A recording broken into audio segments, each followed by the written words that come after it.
Hey everybody, this is Jennifer. I am coming to you with another sales update video. I am just going to talk very quickly about having goals and the importance of not only having like weekly goals and daily goals and yearly goals, but actually to push it out a little bit further. Mostly, even when I started this business, the clothing business, I should say, I had a 5-year goal. I mean, that was the first thing I set was a 5-year goal. And actually that goal is always the most important to me. These daily, weekly, yearly are much less important to me than those long-term goals.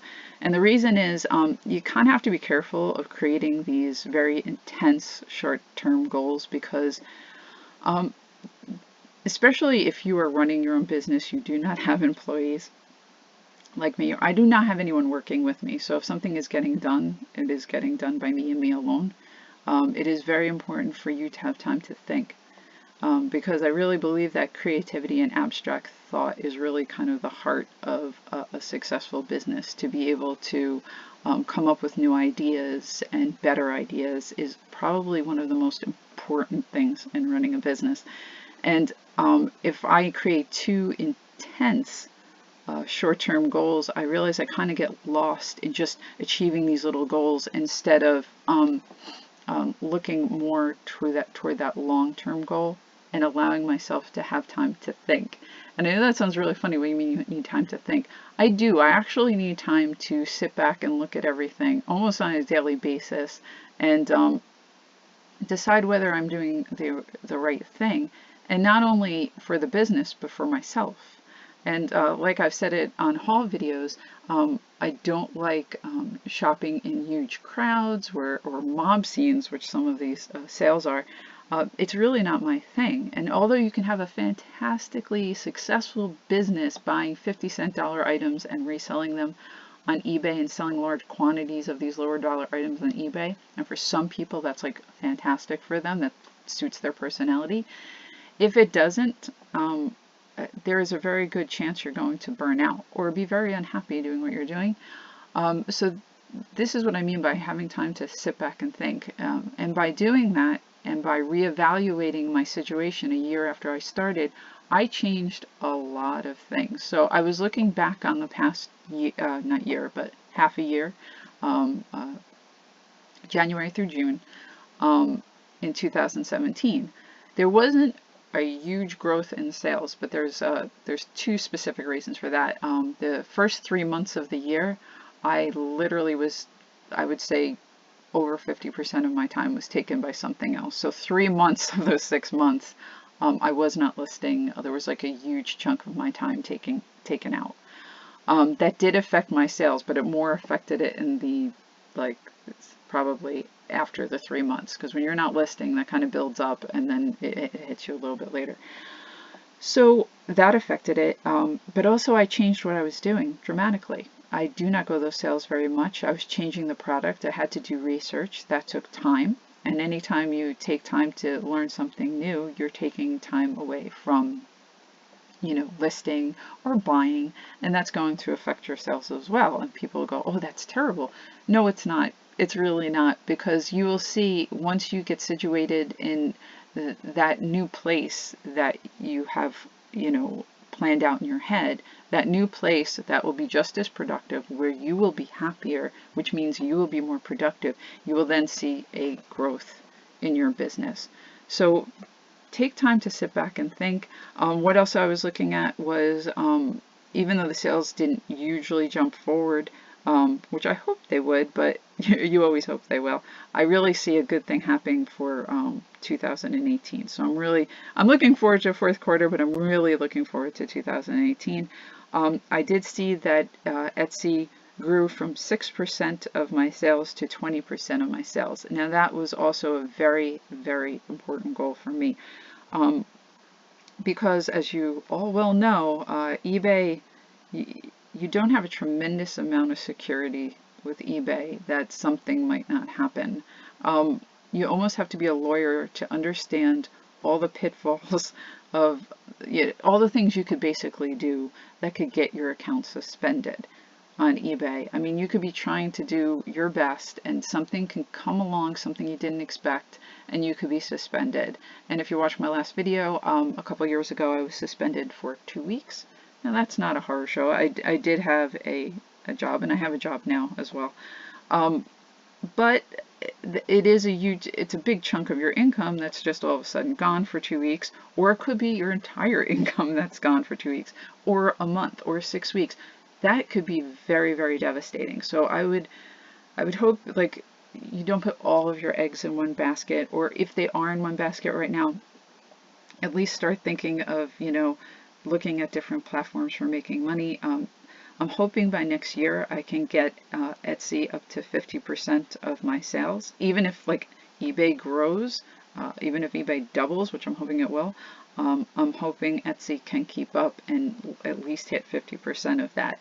That way, if anything happens on a short-term basis with eBay, at least I'm having some extra income coming in from Etsy. Another reason is, like I said before, I really enjoy Etsy. So why did I pick Etsy over Amazon merch? Because it really interested me. It's already very similar to what I'm doing. It's just a different product. But I found it a lot of fun. So it's much easier for you to put a lot of work into something that you enjoy. After these two get settled down, I am going to focus more on Amazon merch and grow that as well.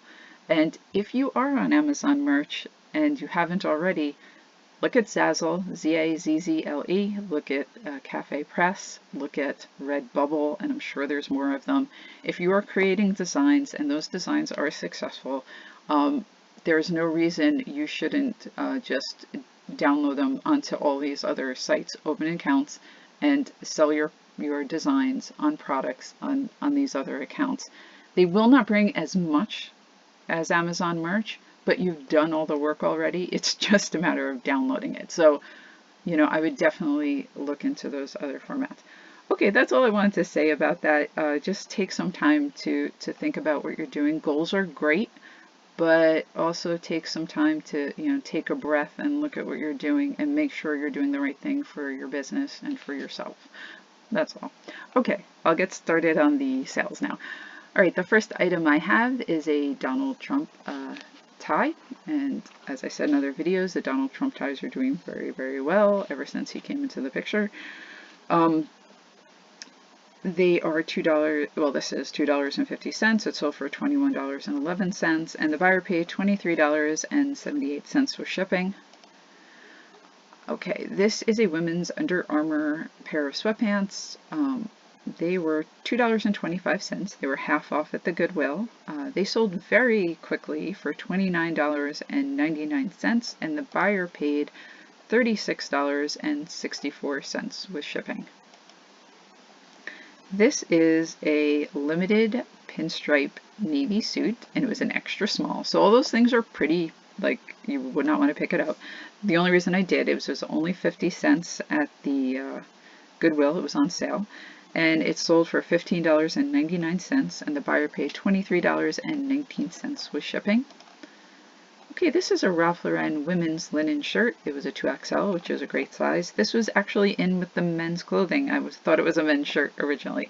Either way, it was good to pick up. Men's shirts, for me, usually sell a little bit better, but this did sell for $20, probably within a few days, and the buyer paid $24.29 with shipping. Okay, this is a men's Nautica fleece pullover, quarter zip, and it was really, really clean, really, really nice. And this was at this church sale that's in the middle of nowhere. Everything is a quarter, except for their coats, which were $1. And so I only paid 25 cents for this, and it sold pretty quickly for $20, and the buyer paid $26.65. Now, before you get all excited about this quarter sale, you can find good things, but it is in a very, very poor area. So mostly, even for a quarter, most of the stuff, I would say 95% of the things you wouldn't even pick up for a quarter. But if you really look into it, like, some of these things do pop up. Okay, this is a Armani tie. I picked this up for $1 at a church sale, and I had it out for $9.99, and I made a mistake. I put it out with free shipping. and it sold for $9.99, which is okay. So I paid $1 and I made about a $5 profit on it. Okay, this is a Cannondale. This is what it's called, Cannondale Head Shock. It's a cycling jersey. And if you saw my last haul video, I talk about cycling jerseys. I do very well with cycling jerseys. This is the one I did the worst with. But if you did watch that haul video and you saw the cycling jersey I showed that was Fat Tire cycling jersey, I think I said around $25. I put that on. I put it out really, really, really high. And I just wanted to see. I think I put it out for $60. Within 15 minutes, I was offered $49 for that cycling jersey. And of course, I took it. I only paid $3.50. So keep your eyes out for these cycling jerseys. This one sold for $15 and the buyer paid $18.21 with shipping. Okay, this is a pair of Haan loafers. They were $5 and they sold for $27.99 and the buyer paid $41.19 with shipping. Okay, this is a vintage Woolrich, whoops, is that showing? There you go. That's a vintage tag. So it's a vintage Woolrich, just a button-up cotton shirt, but it was a nice big size. It was 3XL, and I paid $4.50. And again, I put free shipping on something, and I didn't mean to.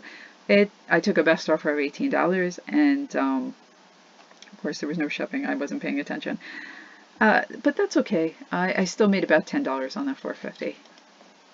Okay, this is a John Carlile, and this is nothing to look for. The reason I picked it up, it was really weird. It was burnt orange suede blazer, and it was lined in a cherry floral pattern, and I just thought it was so strange. I wanted to see what would happen, and it was only 50 cents. So it did not sell well, and eventually it did sell for $9.99, but the buyer paid $42.94 because it was shipped to Russia. Now, I had a bunch of mistakes in this video. I meant to eliminate Russia from the countries I would ship to, because, or the areas I would ship to, because a lot of packages are lost to Russia. If you Google Russia eBay shipping, there's a lot of information out there about many, many lost packages to Russia, and I just didn't want the headache. But luckily, I had two back-to-back. I had one going to Russia and the one right after it's going to Slovenia. Both of them arrived without a hitch, so I lucked out. I did block them. They can't bid on my items any longer, but at least I made these sales. The next one is a pair of Durango women's Western slouch boots, and they had like a brown snakeskin pattern on them. And a picture of the tag. Oh, this is a cardboard insert, and it was the original cardboard insert for these boots, so that was kind of cool. They were $6, and they sold for they sold for $31.99, but the buyer paid $82.14 because they shipped to Slovenia. Okay, I usually do well with these maxi skirts that are, you know, a little bit larger, not the petite sizes, but, you know, maybe 12 or 14 and up. This was $1 at a church sale, and it sold like probably within the week for $23.99, and the buyer paid $31.19. Oh, I don't know if I told you. Yeah, well, you can see it, but it is Fashion Bug, and it is new with tags. Okay. This one is, this was really interesting because I just couldn't believe it was there on a 50-cent sale. This is a Brioni blazer. Now the material was kind of interesting because this is how the material was written out. 86% W3, 14% SE. I was figuring it was a wool, cashmere, or wool silk. However, since I did not know for certain, even when I looked it up, it seemed like incredible hassle. I wasn't getting information the way I wanted to. I just put it exactly as it was stated. If you're not 100% sure about something, don't state it in your auction, because you're either going to have to pay for the original shipping and pay for the return because it's not what you said, or you're going to get a negative because they're mad at you. So I put that just as it was stated on the label. And the reason I think it was on this 50-cent sale day is I think anybody who saw that, they looked on the inside and this label that's over the pocket was removed, and there was 2 slices, like really thin slices in the lining material. But it wasn't devastating. It wasn't bad at all. So I picked it up for 50 cents, and I put it out for a lot because I wanted to run big sales on it.